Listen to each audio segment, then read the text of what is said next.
Sorry, I should have done that off the top. If it's not this particular legislation, we've surely made the message clear to our reps and our senators, and it can only benefit us in the long run.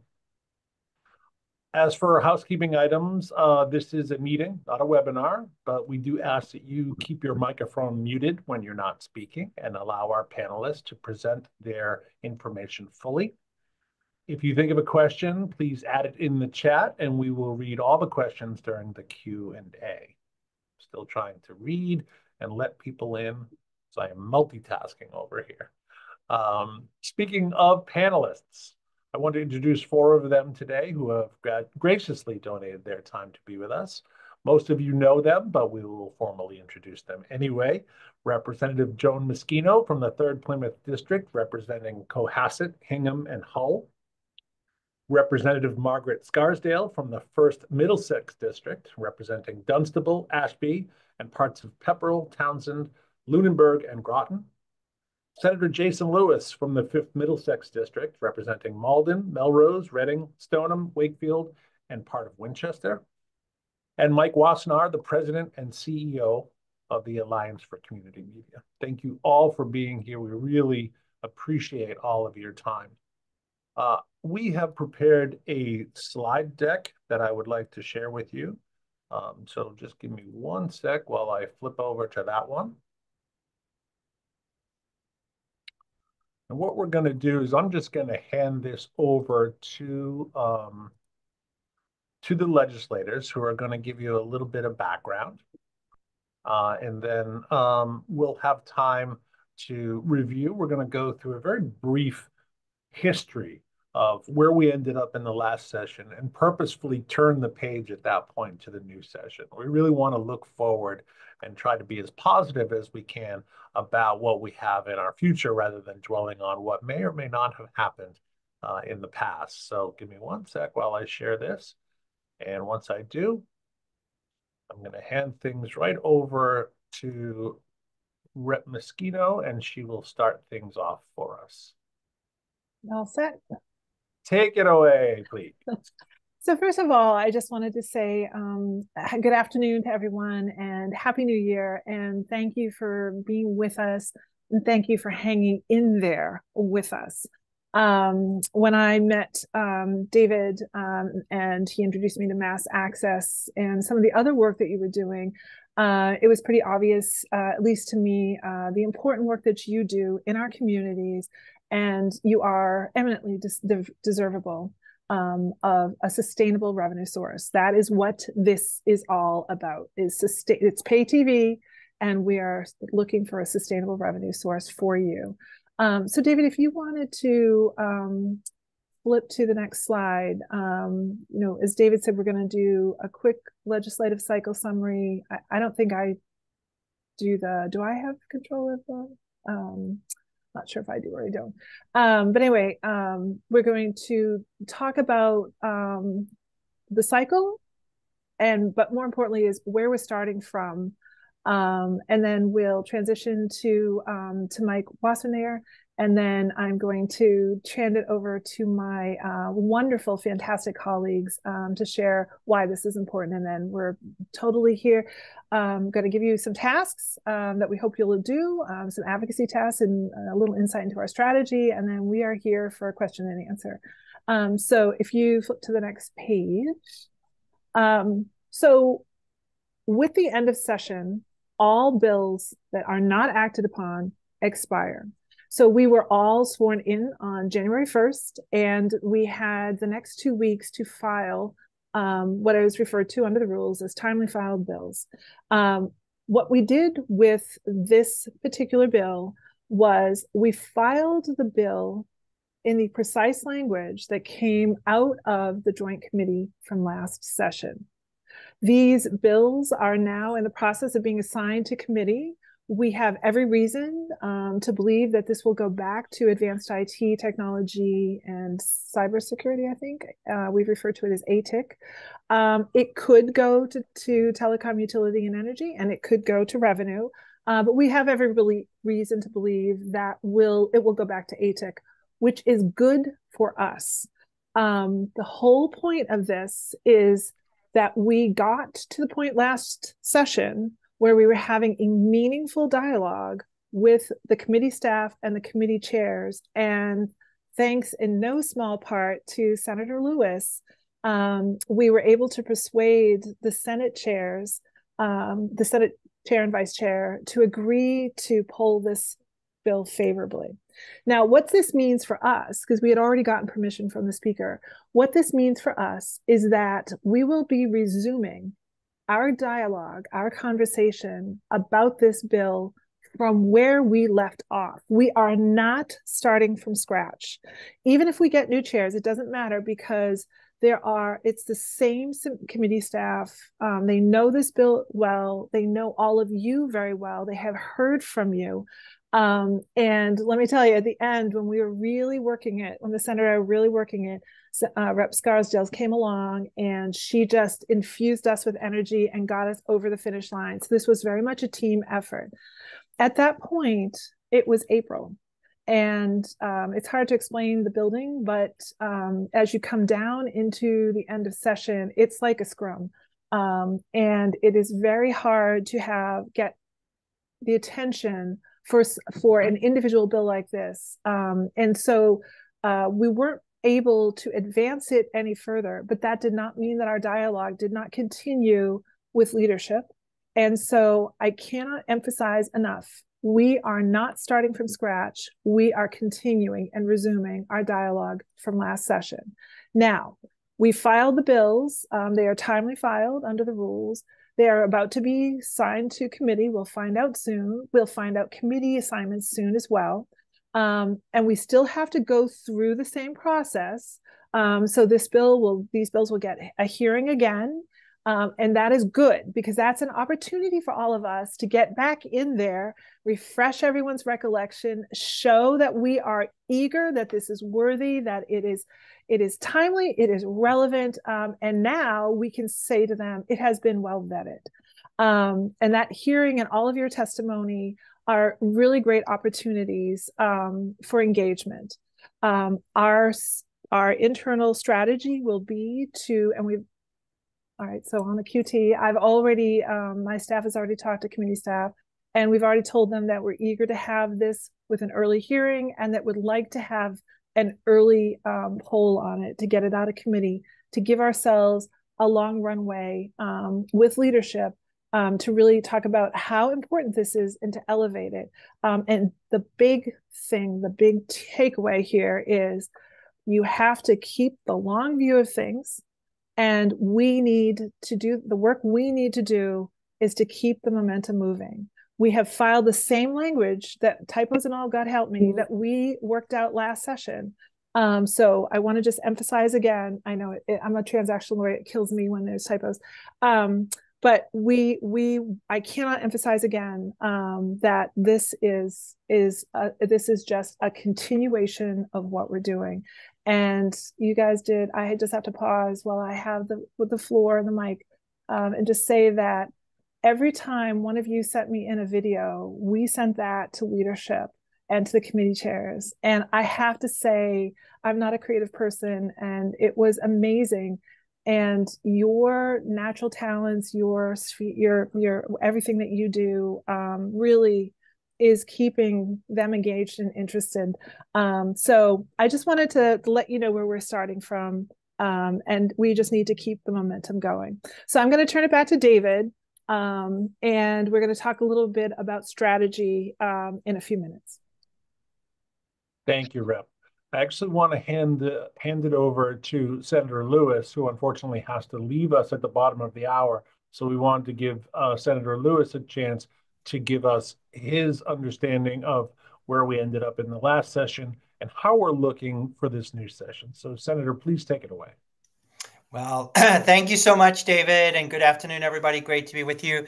I have the pleasure of also working with David over at Winchester Community Media, where I periodically tape my regular show, which is called Beacon Hill Update with State Senator Jason Lewis. So this is not just rhetoric. It's my strong support for community media is put into practice regularly, right, David? And just last night, in fact, I was attending along with Representative Lipa Garabedian and Representative Donald Wong, the three of us who represent the town of Wakefield. Were in attendance at the Wakefield Town Council meeting. The meeting is actually held in the studios of Wakefield Community Access Television, WCAT. So it is obviously live streamed for members of the public to follow along the town council meeting and to enable members of the public to participate. And we had some people participating during public comment remotely in that town council meeting. So that was a great example. And you obviously all very familiar with this, but that was just an experience I just had along with two of my colleagues last night. And that town council meeting with that kind of public participation would not have been possible, were it not for community media.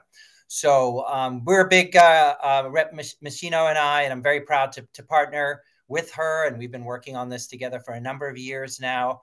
Also want to welcome Representative Scarsdale to our team. We've got a great team, fighting on Beacon Hill with all of you.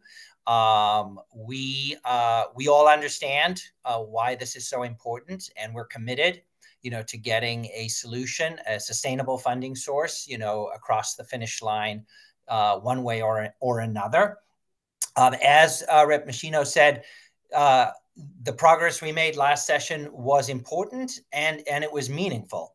The conversations that you all had with your reps and senators, the dialogue that we had with the chairs of the relevant committee, the work that was done to redraft the bill was all part of the process. And it was a sign that folks are listening, are paying attention, do see this as an important issue.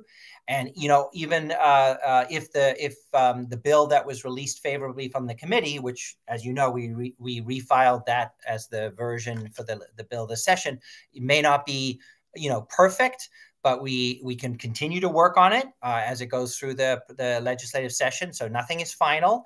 And also, let's not certainly let the perfect be the enemy of the good. We will continue to push forward. So, and again, as Rep Machino said, we're not starting from scratch, even though the legislative session does start over. All the progress we made last session, all the work we did, does mean we start from a different place this session.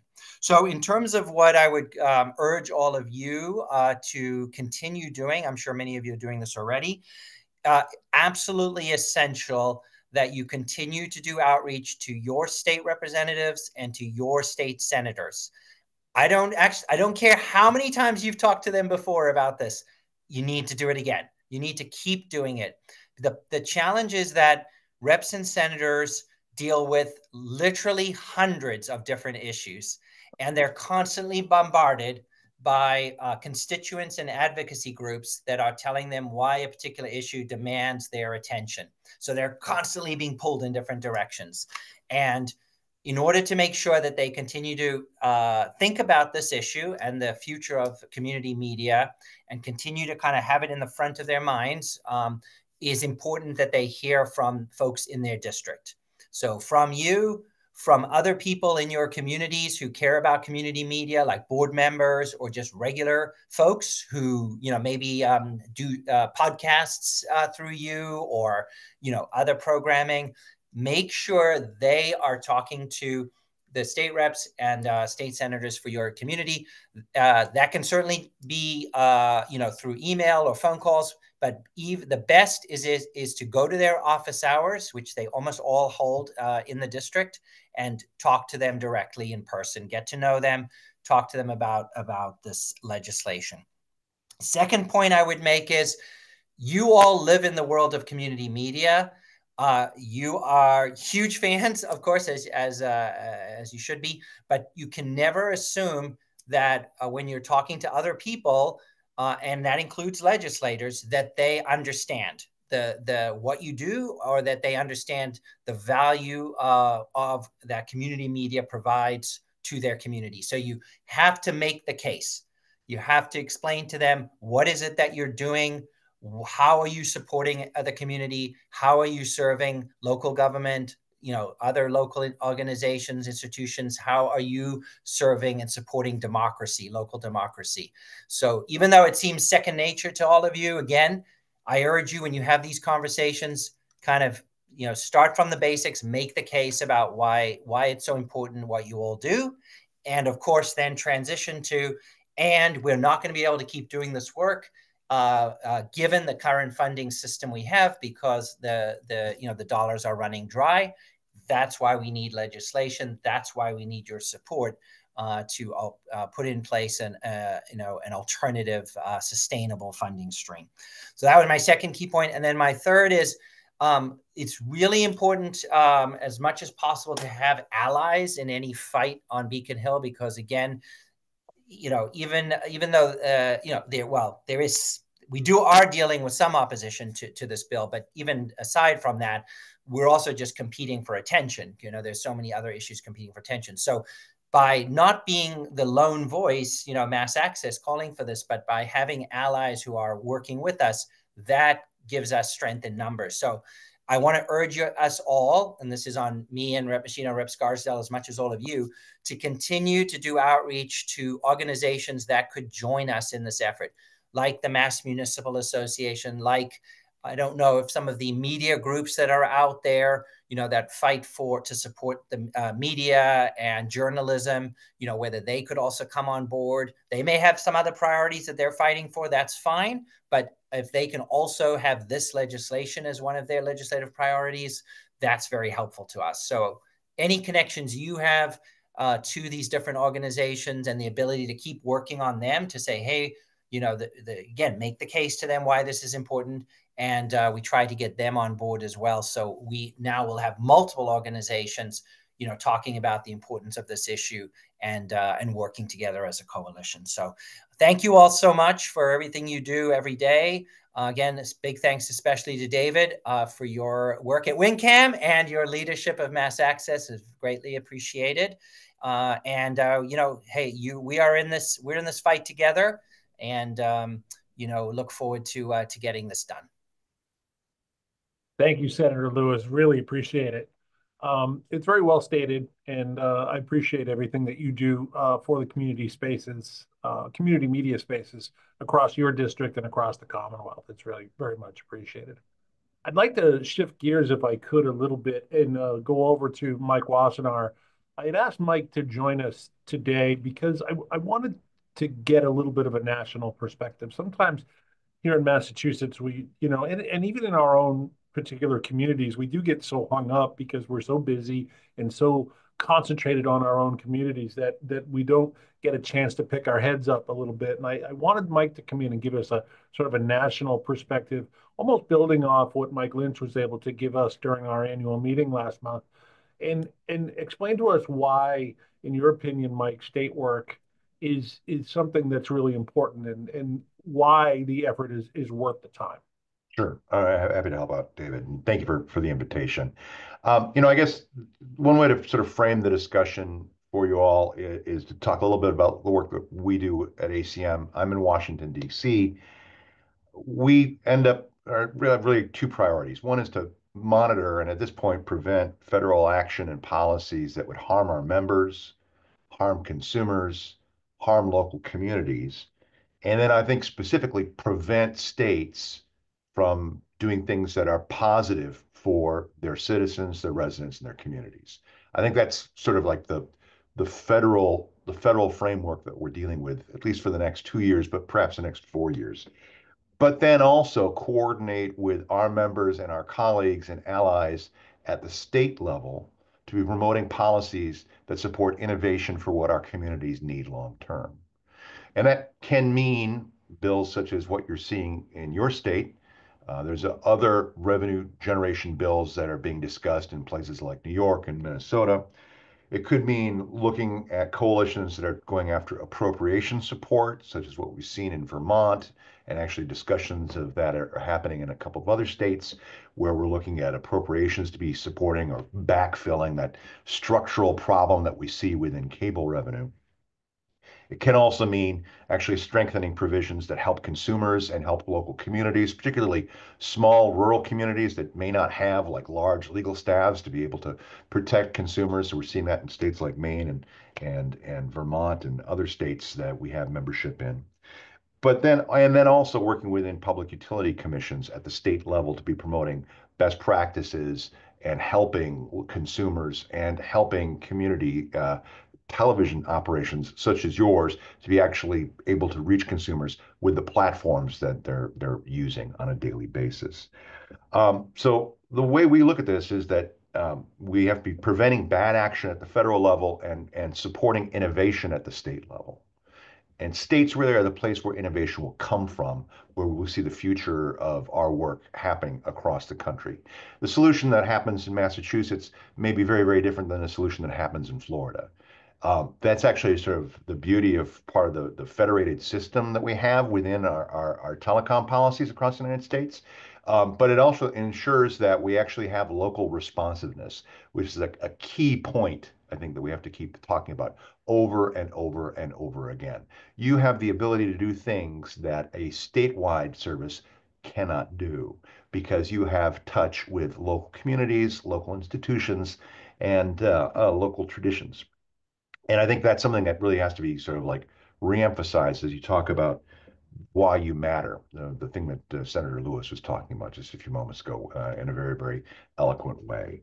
So that's really the reason why we're supporting our member work in Massachusetts, and have a consistent dialogue going on between that positive work that you're trying to do at the State House in Massachusetts, but then also to report back on efforts that we're doing with our federal colleagues to ensure that you have the breathing space to be able to do that. The one thing that we do not want to see happen is preemption occurring at the federal level so that you do not have the ability to articulate policies that help people in Massachusetts. That I think is my number one priority here in Washington, D.C., but it's also the reason why we're working in partnership as you're pushing forward on a positive agenda at Beacon Hill. So that kind of gives, I hope I'll give you sort of a thumbnail perspective, David. And I'm happy to kind of take questions as we continue the hour. Great. Thank you, Mike. I am going to come back to you with a couple of opportunities for our members to join the ACM in solidarity. So we shall return. But I wanted to go over to Rep. Scarsdale, the last panelist that we have not heard from, and just give us a little bit of to those who haven't had the pleasure of meeting you yet, Representative, could you please just give us a little bit of your role in community media, what your experience is with our medium, and what drew you to this particular effort? Thank you so much. Yes, very, very, very happy to talk about this because I serve 6 towns. The largest is about 12,000. The 2 smallest are 3,000 people each. And cable access, our community media channels are really, they are such lifelines in the community. It's how, even before COVID, people had access to know what was going on any particular board. They were used for education purposes. I volunteer at my senior center. I'd walk in, they'd be taping a cooking class, and it just brings such vibrancy and such humanity. It's not some faceless large network where you never know anyone. It's the person you're shopping next door to, or, helping to shovel their sidewalk or whatever. So it really, really binds us. And honestly, I had no idea there was any issue until I think it was late in 23 or early in 2024. I ran into Rep. Moschino in the hallway and she started talking about this. And I was talking with my my PEG channels and they were super excited. The idea for the videos, I believe, came from one of them. They started talking to other cable channels like outside of our area over in Fitchburg. They loved the idea and it just caught fire. And there's so many parts of our society that have become fragmented with social media and the isolation that remains from COVID and just a decline in societal kind of activities. And community media, even though it's often a virtual thing, it really helps keep us connected. And I'm very excited about it. I also want to say before I came to the legislature, I had the outside view of the world. I worked in the private sector for a long time. I had my own business, and you could make things happen. I could make things happen by the end of the month. And it really takes some getting used to that. It's like making a wonderful soup. You really have to let it simmer for a while. And I think that it can be easy to watch from the outside and think, oh, 2 years, we didn't get anywhere. But 2 years, and as Rep. Moschino and Senator Lewis said, we're not starting from here. We're starting up here, and just the amount of support that we had garnered starting off with that, we are in a much better place. And somebody mentioned team effort, and that is entirely what this rests on. And this is a fabulous team, so I have great hope for the bill this time. Thank you, Representative. Really appreciate your words. Along those lines, and Senator Lewis, if you're still here, or either representative, I don't want to put you on the spot, but can you think of a bill that maybe has passed in the recent sessions that took a few sessions and took a few different turns along the way? And do you have any success stories that you can share with us and just speak to the process and how my friend Rep. Moschino always says it is intentionally deliberate? I can definitely give you one that's near and dear to my heart. And it was a voter safety bill. What's more basic than voter safety and requiring first-time boat owners, you buy a boat and then you just get out there, turn it on, hit go, and with no idea of what you're doing whatsoever, but requiring voter safety. And it's not my success, it was Rep. Lanatra's success. And it took 3 terms for this basic, simple, obvious bill. And now, the Mass Marine Trades is celebrating it. And I mention it because I think part of it is a challenge on the House side because there's so many representatives. And so what we tend to do is these larger aggregate bills, and it's really hard to get their attention. And no one opposed that bill. It was just hard to get everyone's attention to actually take action on it and see it through to the end. And Rep. Lenatra got in there and she really did it. And why did it take so long? There's no good answer to that question. And I don't mean to say it's a small thing. It's a small bill. It's a single bill. And I think that's some of the challenge that we've had here is that it's not a small thing, but it's a small bill. And so you're really, as Senator Lewis said, you're competing against a lot of other very worthy, very timely priorities and things that naturally mesh together, I think sometimes can move. And when you get a bill moving, a lot of things will glom on. So that's part of what we're doing is watching for our opportunities to move this bill and create a pathway to the floor. That's what we're doing here. So I wanted to give you one that's like obvious and really something that I think everyone was behind and no one opposed. Sometimes it just takes a little time. And I will just add that when we pass legislation, we are updating the Mass General laws. It should be thoughtfully done. It should be intentionally done. It should be well vetted. It shouldn't be willy-nilly. And I know that sometimes feels frustrating. But if we stay at it, we stay the course, we stick together, and we keep the long view of our successes, I think you're going to find that we will ultimately prevail. Very, very well said. I just want to jump in so that people aren't wondering why I didn't talk about my bill that was like the one that Rep. Moschino just talked about.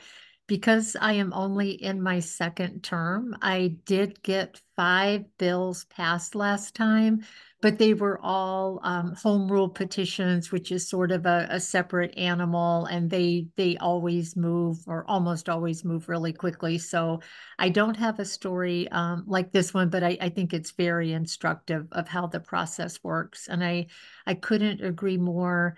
We want to make sure that our laws are reflective, that they don't have unintended consequences to the best of our ability. And you have a lot of eyes looking at it. So it is a deliberative process, but still time to get this one across the finish line. I don't remember where I mentioned it, but I saw the stat that it was nearly 7,000 uh, timely filed bills in Massachusetts. So that gives you an idea of the amount of information that reps and senators are looking at a daily basis, and how many people are advocating for all of these different efforts. So it's very important that we continue to have these ongoing dialogues, to all take our part in advocating and always sharing those success stories and staying on top of those legislators. Rep. Moschino, you and I have had this discussion several times about how legislators don't often hear from their constituents. So when they do, it does make a difference, correct? Oh, absolutely. I would, so just a little lobbying 101, especially for this group, where legislators come and even I've started doing a quarterly sort of piece with Harvard Media, talking about, they interview me on what's going on in Beacon Hill. And, you all know your representatives, you all know your senators, and you should have good relationships with them, and they should know who you are. And even if you're not talking to them about this bill or still on other things, is hugely important to be there with them, because when there's 7,000 bills, I think Senator Lewis said it, there's such an influx of information on all of us that I'll tell a cute story. We had this when I was doing a climate bill, a big climate piece of legislation. We had people constantly going out, every couple of weeks to touch base with representatives for their support. And bless his heart, Rep. Vargas was always like, "What? There's a climate bill?" And all the advocates would get upset. And I was like, "No, no, no, no. He is leading on like food insecurity. He is a new representative. He is trying to keep it all in." That's why you keep going in, so that it stays top of mind and it stays in the front of his brain. And I don't mind saying that because he's a good friend, and he picked up one of my food insecurity bills. So I adore him. But it's really, and he's a young guy, so when you really think about like how much influx of information comes to us. And then the other thing I'll just also say is make friends with the aides, because at the end of the day, it's a big lobby day in the building. We've had Head Start come through. We had youth climate activists come through. It's just been nonstop today. And, at the end of the day, I need to remember what the priorities are, what I committed to, and it's a swirl of information. And that is where you come in, because you tell your story beautifully, and you are the most credible people to tell your story, and you interact with your legislators all the time. And so it's not a real stretch to say, "Oh, by the way, what's the update on that? Oh, by the way, did you touch base with Rep. Scarsdale and Rep. Moschino? Like, oh, by the way, is there any news on that?" And what your rep's going to do is they're going to ask their aide to touch base with my office, and it's engagement. It's really about the engagement, because I promise you, we all understand how valuable and meaningful your work is. But what you've got to get them to do is that engagement, where then they take action and take steps, and will guide you on the planning and the timing of how to do all of that. Does that answer your question, David? It absolutely answered my question. Terrific. So let's shift gears again and let's talk a little bit about strategy for this session. Um, just some just sort of inside information. We have a legislative committee in Mass Access. That's this year. It's comprised of myself and Melinda Garfield and Rob Chapman and Karen Henderson. So we are the legislative committee. Katie Duval, the vice president of Mass Access, often joins us as well in those efforts. So those are the folks that are mostly concentrating on doing this legislative work. And we are lucky enough to meet with Harrison and Ben and usually Paul from and Dennis from Senator Lewis's office. Harrison and Ben, they represent Reps Moschino and Scarsdale, respectively.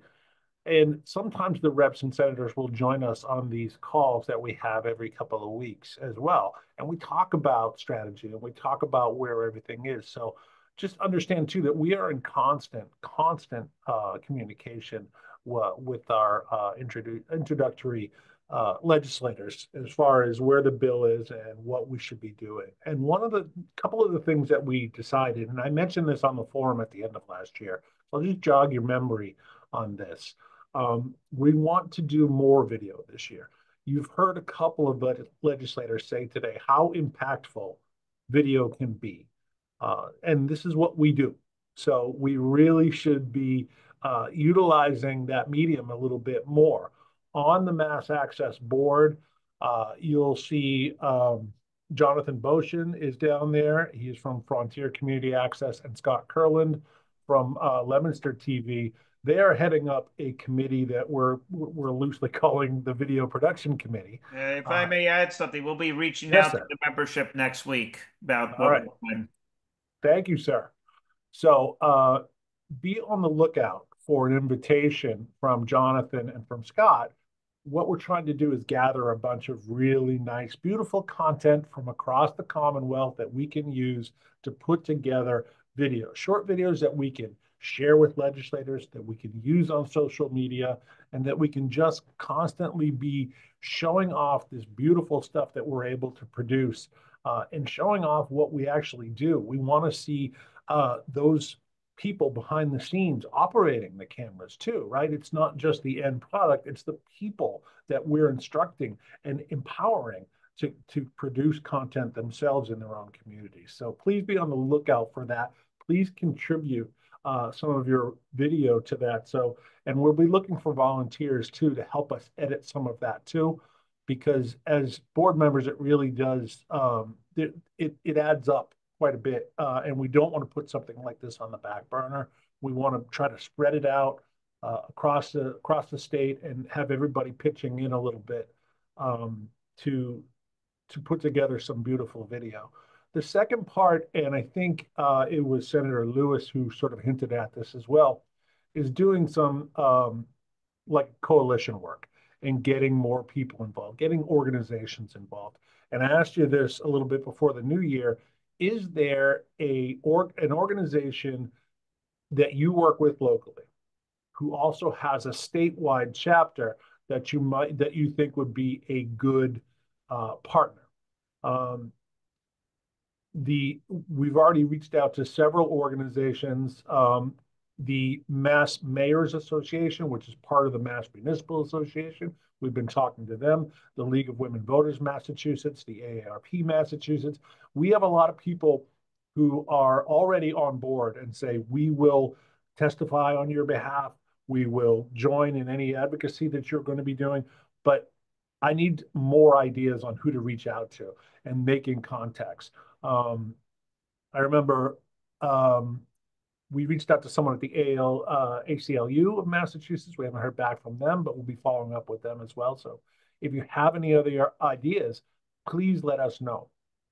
Those are two of the main differences we're doing as far as strategy goes and really trying to hammer that home. That's a good idea. And what I'd like to do before we go into questions and answers, I'd like to talk, we'll go back to I'm going to go pick on my friend Rep Moschino again to talk us through some specific action items that we can do now and what we can do moving forward as the session wears on. So just pick up where you sort of left off and talking about the session and what comes next and all of that. Sure. And I will share this. So this is great. So the first option, I just put a little text in the chat. As I had said, we're actually at the top of the session. We've filed the bills, and now there's an opportunity for reps to co-sponsor, reps and senators to co-sponsor bills that they are interested in.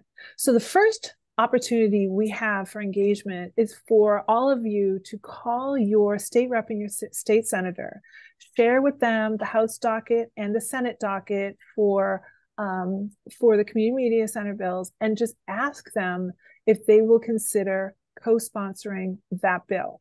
Now, don't stress if they say no. I co-sponsor nothing. So, I mean, it's always a little dubious. That's why I let Margaret make the ask. So it's not quite so ironic. But the important piece is engagement. And that's what we're going to help you with. Is this is the first opportunity for engagement. The bill got filed. You can call them, you can send them an email, you can pop in their office, or when they swing through to do their interview with you or their video blog, you can ask them, will you please co-sponsor this? That's your first opportunity. But don't stop there. And don't stress if they don't want to co-sponsor. There are reps like me who just co-sponsor nothing. But if you stay in touch with me throughout the legislative process, and you call me when things need to be done or when things are happening, that kind of engagement is worth gold, because it shows that you're not just a one-off ask. I can't even tell you how many emails I get. I'll pick on a favorite, like the Audubon or Sierra Club, like those are places that I work with and I adore. Like, they're always sending out emails. Click here, send an automated email to your rep and tell her to do X.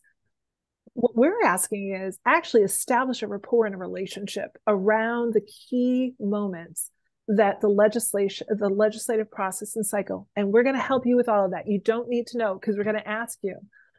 I think the next important thing that you all might want to consider doing is to reach out to your local officials. Let me tell you, there's not a state rep out there who doesn't care what or will ignore a local select board member or a school committee member. Because if you're in a small town like me, that's 1,000 votes. And when your select board members or your city councilors or your school committee or your planning boards, they need these services. And trust me, they're doing their own budgets right now. And they don't want to divert money away from police, fire, schools, like the DPW, libraries, like they get a lot of demands. So to have a sustainable revenue source that helps support services that they need and value, and this is transparency in government right here. They need you, and people are demanding this. So they're going to be interested in this. They're going to want to learn more, and they're going to want to know that you support this. And I promise you, there's not a state rep out there that isn't going to take a call from a selectman. I don't care who they are. The other thing David already mentioned is the short videos, because I think sometimes people come to us as state representatives or senators, and they're asking us to solve a problem. I'm a healthcare lawyer. I don't know anything about any of this. So I really rely upon you as the subject matter experts, the people who are doing this work, to talk about why it's important. And you've done it lovely. I mean, both Senator Lewis and Rep Scarsdale just wax poetic about what they've learned from you so far. And what we need is content to share with our colleagues. And that's part of what we'll be asking you to do as well. But the first opportunity right now, while we're waiting for these bills to get assigned to a committee and to find out what our own committee assignments are, is to ask for a co-sponsorship and to engage, as David said, more broadly with your local elected officials, to ask them to encourage and to support, to show the support that this is something that local electeds welcome and will will support their state reps. You have to show your state reps and state senators that the local communities back this. So does that help, David? Yes, absolutely. And just to be completely honest and frank, I thought I was sharing the whole time. We have some slides here that illustrate what Rep Mosquito is saying. I promise you I'll share all of that with you afterward. Mike, go ahead. You've got something to add. So I've got a question for the representative about this, and I guess it's also for the group at large. I appreciate reaching out to other politicians and other elected representatives at the local level. Is it necessary to go through a resolution at, say, council level, or is that sort of person to person endorsement important? I actually think both are really important. Most state reps and most state senators have a good relationship with their chief elected officials. If you can get a select board to do a resolution, that is amazing, because then when you're having the conversation with leadership, with the committee first and then with leadership, to be able to show that a local elected board actually took a vote on that is powerful. Hearing interpersonally from each of your elected officials is actually incredibly powerful too. You'd be surprised how often we talk to those elected officials about just a tremendous amount of day-to-day sort of municipal government and funding and a lot of different things like that. So if you guys can actually get that board to do it, to persuade that chair to do it, that would be amazing. Because then we'll take that, they'll certify that vote, send it to, and they'll send it into those representatives. And if we get a copy of that, or at least if we know that it was taken, that is very powerful. And then if I got something like that from my select board, you better believe I'd pick up the phone to House Ways and Means. It's a great question. So let's go to the big question and how we're going to get this bill over the top in this session. I know we usually, at least in my knowledge, we split up the 2-year session into the outside part of it, so where the advocacy comes from outside the building, and in the second year of the session, it really becomes more of internal. And I think I've sensed some frustration with our membership over the years when it does become internal, because people say, well, what is it that we can do? Can't we make any phone calls? And I always have to sort of dial it back and say, well, that time is sort of past. Now we have to let the process inside the building take over. Can you talk a little bit about that and why we think this session might be a little bit different? So you are always welcome to call your state representative, your state senator. We would never tell you not to. And this is a business about relationships. It absolutely is. What ends up happening is once we get to the point where we're inside the building, having that conversation with the committee chair, with the speaker's office, with the Senate president's office, what we want to caution is we want to continue the positive. We want to continue the engagement. We'll probably be asking you to then engage us, again with your rep, to send a note in to the speaker's office, to send a note into a committee chair, so that they're hearing from people. But the one thing we don't want to do is we don't want to aggravate. So it all has to be positive. It all has to show the momentum. It all has to show the consensus. And that's really the important piece, is showing the consensus. No sit-ins, please, until we tell you. That's the one thing. And I think people become very frustrated once it kind of goes into what we refer to as the black box. And I think that's a lot of the transparency issues that people are frustrated with government now. But what we're really persuading is we're demonstrating that it is timely, relevant, and well vetted, and that it is worthy of all of the other competing things. And I'll just tell you right now, sometimes you just get pushed aside. A pandemic. I mean, it's hard to argue, they didn't do anything on this bill in the pandemic. I mean, it's kind of hard. How do you argue that? Although I thought that it made a great case, and I just kept at it saying that we're using this tremendously. It's just blown away. And now, I've already said a couple of times, like, this is the transparency bill. Like, if you really want to show what support what the leadership thinks about transparency, this is the bill, right? This is one way to show that. So we're always trying to work it, always trying to show it's relevant. It's not necessarily helpful to like inundate House Ways and Means with a gazillion calls, but it is helpful to inundate your state rep and make that rep call into House Ways and Means. And that's what they're looking for, is how many reps, how many senators are calling for this. And so it's like, first you have to build the momentum outside the building.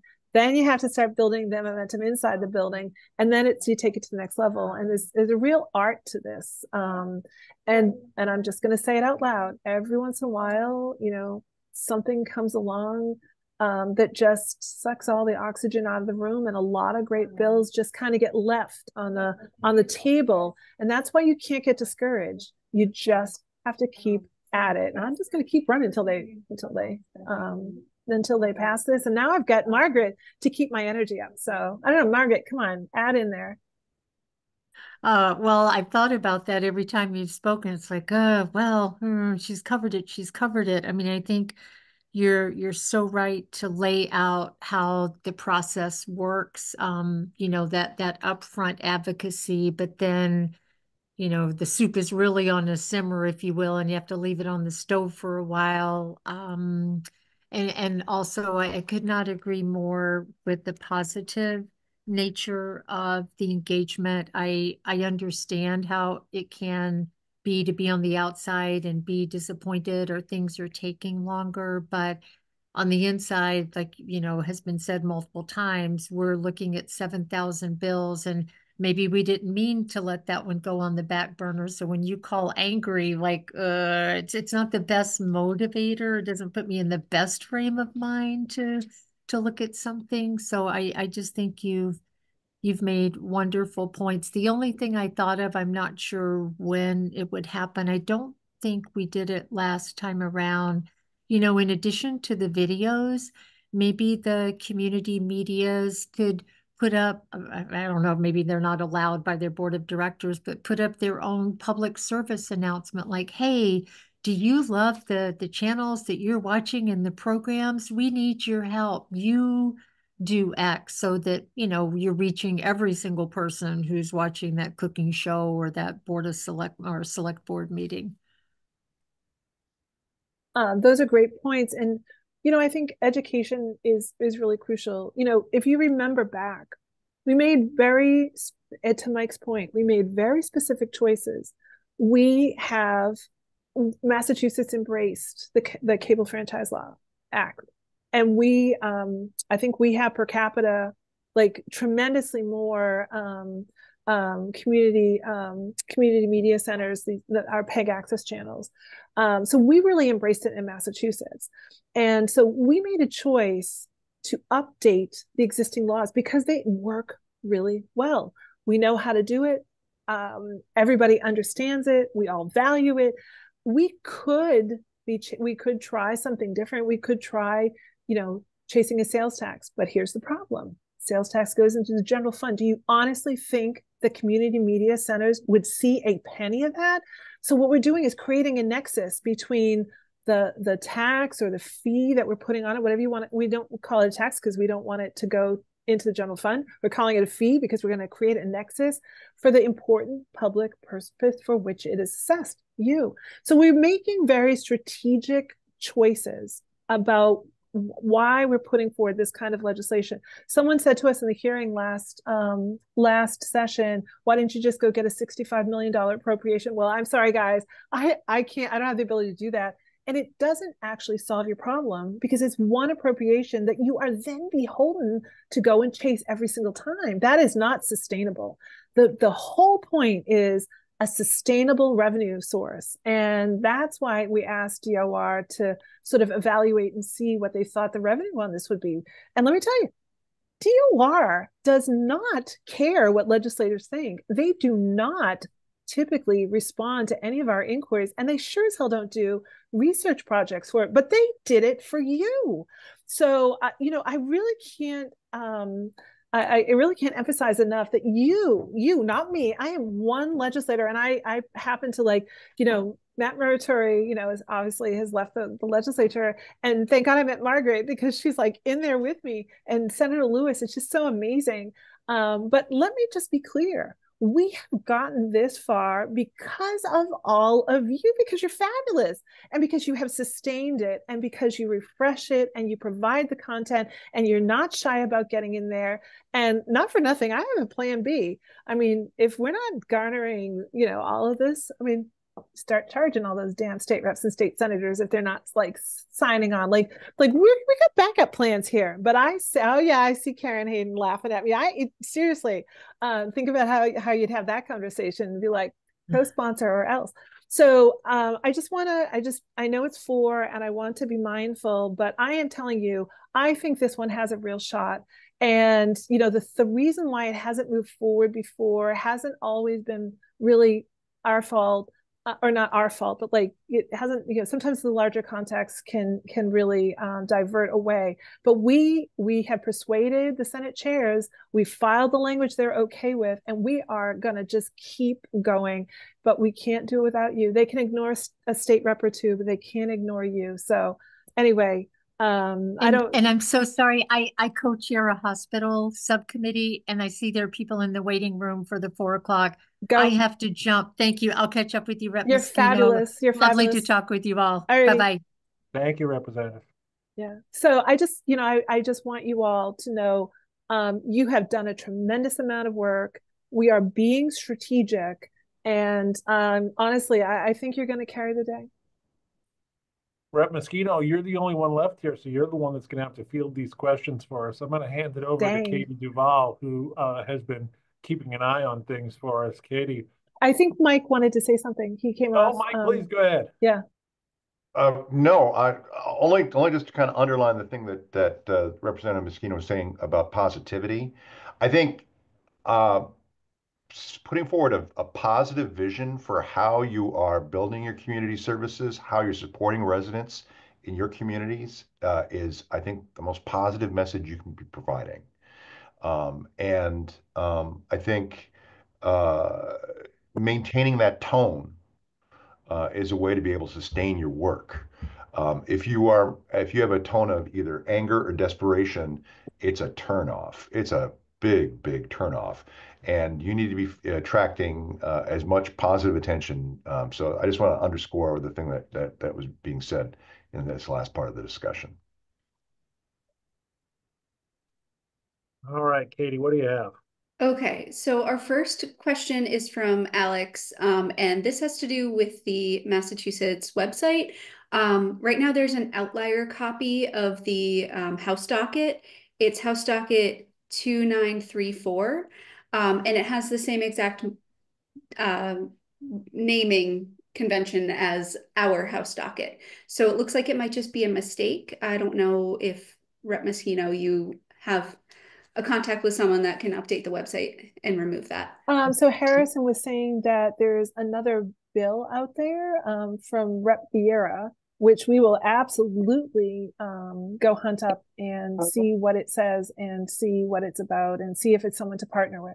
Okay. But thank you for bringing that to our attention. And you will start seeing bills populate to committees hopefully soon. 7,000 bills, I mean, it just takes a while. Yeah, but we'll go chase that one down. Thank you very much. I'm not sure who asked that question, but thank you very much. And then our next question, Alex, that came from Alex, by the way. He said it's the same language as the old bill. Okay. So not sure. Yeah. So then our next question comes from Melinda Garfield. She said this... Actually, just before you ask that second question, just really quickly. So imitation is the best form of flattery. And so we will absolutely go find Rep. Vieira, that he felt that he might have filed that bill because Rep. Muratori ran for Senate and has stepped away from the legislature. So we will chase that down. And but that indicates one more person interested in our space. So don't stress about the different language or anything like that. We worked that all out in the committee, and committee assignments we're hoping will happen in the next couple of weeks. So yeah, I'm sorry. Go ahead, Kitty. No, that's okay. So Melinda said this year feels more dire than ever, with most of us running huge budget deficits. When we talk to our reps and senators, should we include language like the end is near and the services that you've enjoyed will be eliminated due to cable cutting? Be clear. Yes, absolutely. Be clear about what's at stake. And then remind them that there is a solution in front of them. Like, this is dire. This is what we're worried about. This is what we need. And oh, by the way, here's the bill that solves at least part of the problem. It just maybe it doesn't solve the whole thing, but it solves part of the problem, a sustainable revenue stream. And then just send them right to the bill text. Tell them that you'd like them to co-sponsor. If they have questions, send them right into me and to Rep Scarsdale, or if it's a senator, into Senator Lewis's office. But yeah, let them know what is at stake. But then flip it around to an action. That's the thing. Flip it around to an action. Thank you. That's a great question. Pete Padula from Chelmsford said, I can imagine Chelmsford Select Board to pass a resolution, but there's a local election coming first week of April. So after that would be a better time to start the process, in my opinion. Would that be too late? What's our timing here? Nope, that's great. So we have a 2-year legislative cycle. We have filed the bills. That's why and you can co-sponsor a bill anytime up until Joint Rule 10 when they take the first action on the bill. So we have plenty of time to get in there. And I know it's town meeting season for us as well. So really, I do agree with you, by the way. I think it's actually, yes, it's February of the second year is Joint Rule 10. So we have plenty of time to co-sponsor that bill. You have plenty of time to go in. And I do actually agree with you. When you know perfectly well you have a local election, you want to engage that new board. And so people are pulling papers and running, ask them about this in your candidate forums. That's a good way to do it too. And then it can be the first thing on the new docket, because the new select board members are going to need to get their feet under them. They'll have just gone through town meeting, et cetera, et cetera. And so catch them right before they go off for a little summer hiatus. I think that's a great timing, perfect timing. And it's never too late to do the right thing. It's never too late to jump on board and say yes. Great. And then Karen asked if committee assignments happened yet, and you said no, right? No, not yet. We're next week we're not in session this week. Next week will be it's a holiday and school vacation week, so all the people within families disappear. So the first that we would potentially see it would be at the end of February, or the last week of February, the first week of March, because of course we have to do the rules too. We don't have so the Senate usually goes first, so we probably would see Senate do rules. If they do it this week, great. If not, they'll do it. It's like a cultural thing. They take turns going first. It's the Senate's turn to go first. So that'll happen all sort of last week of February, first week of March. But don't worry about it, because it's going to take them a while to populate the bills to the committee. Oh, I think we have someone that needs to mute. Rep Moschino, I'll ask the question. What is the strategy for those who have demonstrated in the past opposition to the effort? So so we have had some concerns, and honestly, it's they're not wrong, right? It's more it's a fee, right? A 5% fee on yet another service, but to good purpose. And so what we hear a lot is, oh, it's just one more fee on the people that can least afford to pay it. They've already been paying it. So let's be clear. If you have cable subscription, you were paying it, and you're going to end up paying 5% of the streaming services is a lot less than 5% of a cable bill. So you're actually going to be paying less, and you're also going to be getting tremendous value for it. So we've been having that conversation, and it's people are just kind, and they worry about everyone paying bills. But truly, it's pennies. It's pennies every year for tremendous value. So that's the argument we've been making there. Others disagree with the strategy. We heard from one member in particular who just felt we should be going and getting that we should just be going and getting an earmark, and that is not sustainable over time. And quite frankly, then it becomes about my ability to do it, not about your value, and not being able to rely on it all the time. So we've kind of we've tried to dispel that one as well. I will tell you right now, Comcast, Verizon, SAG, all of the streaming services, they have paid lobbyists that will go right, have probably saw the bill got filed. As soon as they see the bill got filed, they'll go right into the chairs and to Ways and Means and to Speaker's office in opposition, because for their perspective, then it's just a cost that they then pass along to everyone else. And the reality is that they don't want to do that, because now they're trying to increase their own costs, their own prices. It's all going up. So we really need to do this now while we can. But that's their business, and they have every right to lobby. But that's why it's so important that you go in there together, showing the need. Everyone sees it. We need to just say it out loud. We need to show them the strategy, and that this is well supported. And just swarm it. We have to do the swarm tactics to overcome the lobbyists. And I'll tell you, I'm already scheduled to have a conversation with Verizon, because they've already approached me to see if I file the bill again, and they want to have some conversations. They're a little concerned. This is just about streaming services and cable, and they already segregate and pay for through the cable franchises, so we know they can do it for the streaming services, but they're a little concerned about double hits and things like that. So we'll have that conversation with them. I will invite Comcast in. I'll reach out to them, to the lobbyists, and let them know we refiled it. I'm very transparent. I'm very open. I'm just like, it's filed again. I don't want them to I want them to engage with me and to have those conversations. The only one that's actually made, I think, a cogent example was DirecTV, but I'm even a little on the fence on that one. So I don't know. I'm on the fence on that one. But I do think you listen to your opposition, you try to understand what their concerns are, you try to work it out with them, or you just swarm them. So swarm them. Oh, Mike. Go ahead, Mike. So one note about DirecTV, they're beginning to sell services over the internet. Yeah. And when they're selling live TV over the internet, they're known as a cable operator. That's right. So the thing I think is very curious is that their growth is not in satellite services. Their growth is providing video over broadband, which is the I think should be the target that we're all talking about. Right. It's actually the main competitor to the cable platform. And I think the major structural reason why we're seeing the disappearance of support for local services like yours. So it's a funny argument to make. Yeah. Well, and I'll tell you right now, I mean, when you really talk to Comcast, they would love to be out of cable and into streaming. And I'm like, oh, baby, we're going to do this before you do that, because, you're not getting off the hook. You're not getting off the hook. So, yeah.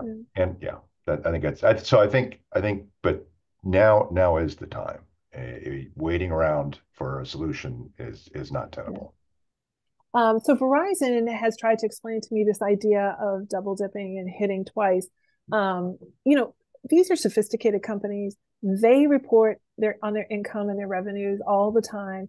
And if they, so I sort of smile and look at them, and I was like, you can absolutely figure out who your customers are. You can absolutely tell me what your revenue is.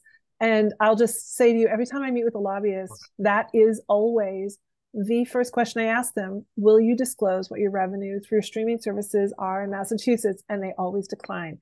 So, which is why we went to the DOR to ask for what we thought they could tell us about, predict what the revenues were, and they did. So, yeah, I mean, listen, it's their business. We don't begrudge them their business model. We don't begrudge them making money, and we don't begrudge them lobbying on their behalf, but I'm not letting them off the hook. So you don't have to begrudge them, but we can. Well, Katie, a couple more questions maybe before we wrap things up. Yes, we've got two more. So from Jeff in Belmont, he said, looking on the bright side, when is the earliest date that the bill could be adopted? oh, interesting question. I would think at like crazy early would be in the fall. Sometimes you'll see the legislature, especially like if they're really focused on like something big that they just want to get off the table. That's how we did the Student Opportunity Act. You know, like they'll bring it up in the fall. So that's really the earliest I think you would see something like this. Much more likely that it will be at the top of next year, which is in our second year of our legislative cycle, that we're going to try to persuade them to, take some early action and different things like that. So we'll see how it goes. We'll have to talk to the senator about what strategy. Sometimes if you see, we'll always be looking for like a larger bill that this fits under like the same subject matter. So if they do an economic bond bill, I'll be filing this as an amendment. So you see, you're always looking, that's what you're always doing, is you're always looking for your opportunity to how to move it and find that pathway to the floor. Realistically, we're talking about this time next year. So yeah, we don't want to be at the end of the year scrum. That is like, oh my God, that is crazy in the building. Just, yeah, that's hard. That's hard, but I've done it before. We'll do it again. All right, and then the last one. Oh, we've got two more if you've got time. Sure. So you guys are my people. I've got all the time in the world for you.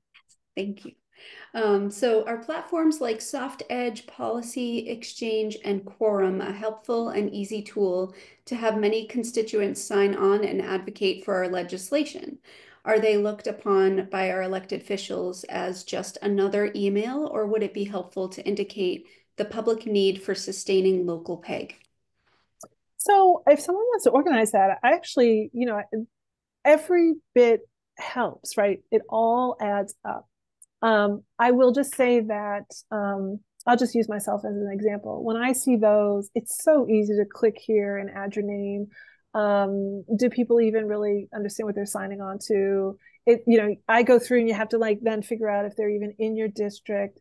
So I will just say that it's much more valuable if individuals actually send a personal email. Everybody has email. Everyone can send a personal email and you can give them talking points. But I take note of, like if the Sierra Club or if like Audubon is sending something out, I certainly take note. And I'm like, oh yeah, David Gauthier again, on environment. Like, so I know what my people think and I know who sends me things regularly. But when you send me a personal email, we take note of that. You call the office, we really take note of that. An actual printed mail letter. Yeah. So it's like, it's valuable and it shows breadth of support. But I'll just say that as a legislator, it really is like there's, it's that it's like that those sign-on letters and then those click-through emails. Like there's like an order, a priority that's meaningful to representatives. And I'll tell you something, we get almost no phone call. Well, when we do something stupid and people hate, are mad, you get all sorts of phone calls. But we very rarely get positive phone calls. So when you call a state rep, if a state rep hears from more than 3 people on a topic by phone, that's like a big deal. And if you get like 25 emails, personal notes, that's a big deal. So think about it from, how, as you're assessing what pieces like that you want to do, think about how much work that is for you, for what you get out of it, and what you're really asking to do them. So yeah, Mike, what do you think about that? I think one of the most powerful stories I've ever heard on sort of a grassroots lobbying campaign is nonprofit organizations that have boards of directors. At a meeting, have people fill out postcards with their own personal messages on the postcard. Yes. It takes literally 5 minutes for people to do that. Yeah. And that personal message is so much more powerful than the clicked email. And particularly, if that person is known in the local community. So I can't speak enough to the idea of the personalization of that message. Mm-hmm. Yeah.